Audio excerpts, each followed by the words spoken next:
حضرت ابو ہریرہ رضی اللہ عنہ بیان کرتے ہیں، رسول اللہ صلی اللہ علیہ وسلم نے فرمایا، ہر نبی کی اپنی امت کے بارے میں ایک دعا قبول ہوتی ہے، بس ہر نبی نے دعا کرنے میں جلدی کی، جبکہ میں نے اپنی دعا کو اپنی امت کی شفاعت کے لیے روز قیامت کے لیے چھپا رکھا ہے، اور وہ شفاعت انشاءاللہ ہر شخص کو پہنچیں گی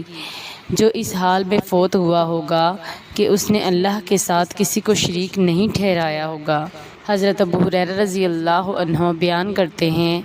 رسول اللہ صلی اللہ علیہ وسلم نے فرمایا، اے اللہ، میں نے تجھ سے ایک عہد لیا ہے، بے شک جس کا تو خلاف نہیں کرے گا۔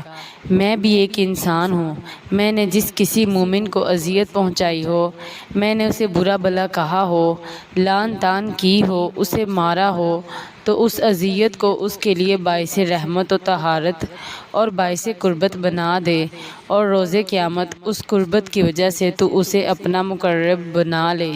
حضرت ابو ہریرہ رضی اللہ عنہ بیان کرتے ہیں، رسول اللہ صلی اللہ علیہ وسلم نے فرمایا، جب تم میں سے کوئی دعا کرے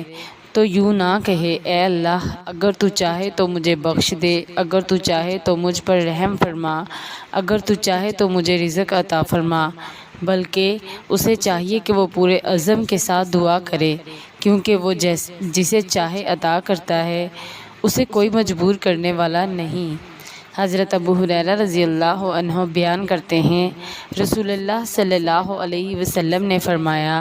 بندہ جب تک کسی گناہ یا قطع رحمی کے بارے میں دعا نہ کرے، اس کی دعا قبول ہوتی ہے، بشرطیکہ وہ جلد بازی نہ کرے۔ عرض کیا گیا، اللہ کے رسول،